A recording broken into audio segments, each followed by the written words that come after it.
এক মোল্লা কবরে গেছে, হাজার মোল্লায় বাংলাদেশ ভরে আছে। হ্যাঁ, কয়জনকে ঠেকাবা? আল্লাহ আব্দুল কাদের মোল্লা রাহিমাহুল্লাহর কবরকে জান্নাতুল ফেরদাউস বানিয়ে দিন। এরা কোনো দলের সম্পদ না, এরা সারা পৃথিবীর মুসলমানদের সম্পদ, এরা সারা পৃথিবীর মুসলমানদের গর্ব। কাদের মোল্লাকে আমি ব্যক্তিগতভাবে ছোট্টবেলা থেকে চিনি, যিনি জীবনে শাউট করে কোনোদিন কথাও বলেননি, বুঝ জ্ঞান হওয়ার পর থেকে তাহাজ্জুদ কাজা করেননি। যে পাঁচজনকে তোমরা ঝুলিয়েছ, এই পাঁচজনের ঋণ কোনো দিন দুনিয়া শোধ করতে পারবে না। আল্লাহ তাদের পাঁচজনকে জান্নাতুল ফেরদাউসের বাসিন্দা করেন। আমরা কাদা ছড়াছড়ি জানি না, যারা আমাদেরকে ইটা মারে ওই ইট দিয়ে আমরা তাদের জন্য মসজিদ বানিয়ে দিই।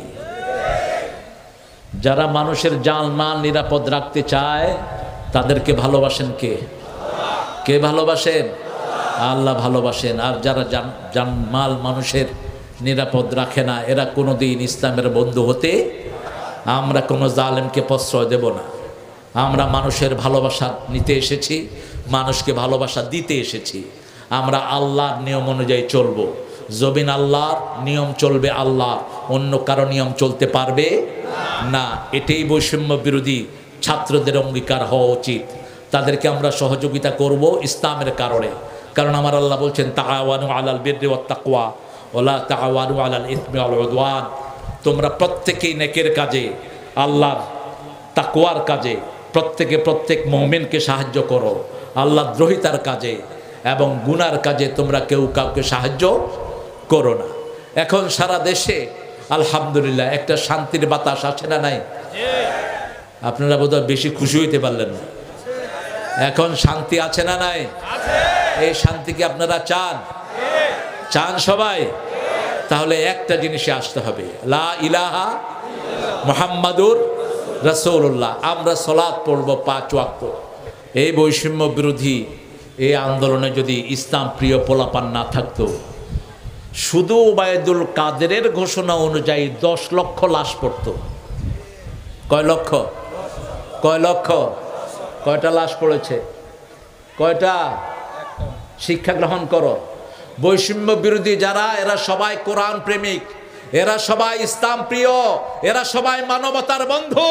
যেই ধর্মেরই হোক, এরা সবাই ইসলামের দল। ঠিক তবে ঠিক? তা না হলে এটা হয় কেমনে?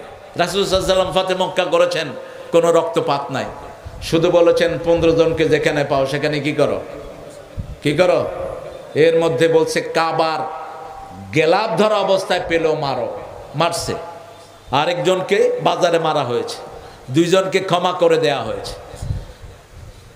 ইউনানিমাসলি যে সিদ্ধান্ত হবে সেটার উপর আপনারা থাকবেন। ব্যক্তিগতভাবে কোনো আইন যেন আমরা হাতে তুলে না নেই, কারণ আমরা চাই দেশের সুশৃঙ্খল অবস্থা।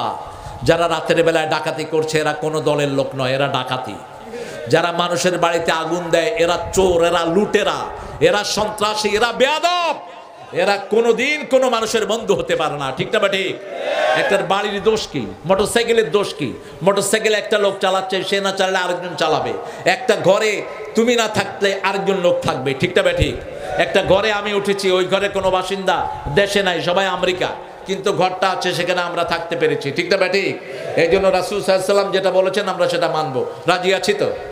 এই মাহফিলটায় যে ছেলেগুলো করেছে, এই ছেলেগুলোকে লেবেল লাগানো হয়েছে। হ্যাঁ, ওদের লেবেল হলো ওরা ইসলাম। ওরা কি? ওরা কি? আপনি কি? শেফাউলের একটা প্রোগ্রামে আমি 14 বছর এসেছি। এই 14 বছর আমাকে আসতে দেওয়া হয়নি। বারবার শেফাউলকে বলা হয়েছে, আমার অত্যন্ত আদরের, যে আমাকে ছাড়া যেন প্রোগ্রাম করে। শেফাউল বলছে না, শুরু করছি ওনাকে দিয়ে আমি প্রোগ্রাম করব। আল্লাহ যেন আমাদের এই কাপাসিয়ার মাটিকে ইসলামের জন্য কবুল করে। বাংলাদেশের সবচেয়ে বেশি মাদ্রাসা কোন থানায়? আরো আসতে কর। সবচেয়ে বেশি হেফজখানা কোন থানায়? সবচেয়ে বেশি ইসলাম বিরোধিতা কোন থানায়?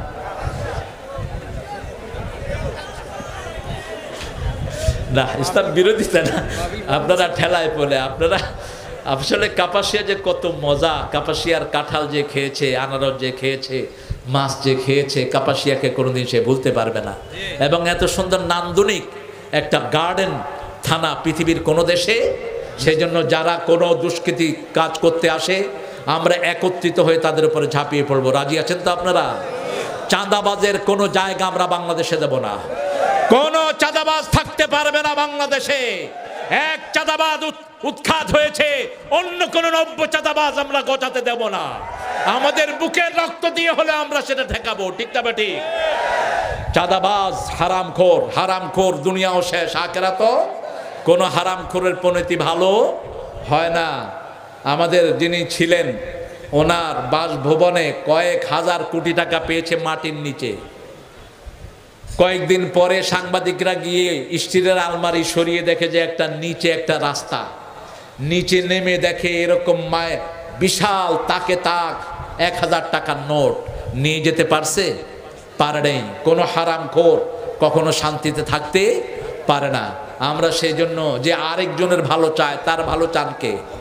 যে আরেকজনের কল্যাণ করে তার কল্যাণ করেন কে? সাহাবায়ে কেরাম জিজ্ঞেস করলেন, ইয়া রাসূলুল্লাহ, সবচেয়ে ভালো মানুষ কে? আপনারা কি সবচেয়ে ভালো মানুষ হতে চান? আরো জোরে বলেন, ভালো মানুষ হতে চান? রাসূল সাল্লাল্লাহু আলাইহি ওয়াসাল্লাম বলছেন এক কথায়, খায়রুন নাস মান ইয়ানফাউন নাস। সবচেয়ে ভালো মানুষ ওই মানুষ যে মানুষের কল্যাণ চায়, মানুষের ভালো চায়, মানুষের উপকার করে। আমরা সবাই মানুষের উপকার করব, আমরা কারো অপকার করব না। আমাদের যত নেতারা অতিবাহিত হয়েছেন, যারা চলে গেছেন, তাদের জন্য দোয়া করব। বর্তমান যত দলের নেতা আছে তাদেরকে আমরা চাই তারা যেন মানুষের কল্যাণে কাজ করে, তারা যেন সমাজের কল্যাণে কাজ করে, তারা যেন নিবৃত মানুষের কল্যাণে কাজ করে। সেই জন্য আমরা আমাদের প্রত্যেক ভাইয়ের জন্য আমরা দোয়া করব। আমরা হিংসা ভুলে যাব। রাসূল সাল্লাল্লাহু আলাইহি ওয়াসাল্লাম কাফেরের জন্য হেদায়েতের দোয়া করতেন, আমরা কালেমা পড়া লোকের জন্য দোয়া করতে পারবো না? কথা বলেন, পারবো না? আসুন সবাই, এই জুমার দিন, এই সময়টা মকবুল সময়। বুখারীর হাদিস দ্বারা বর্ণিত, জুমার দিন একটা সময় থাকে যে সময় আল্লাহ কারো হাত ফিরিয়ে দেন না। হতে পারে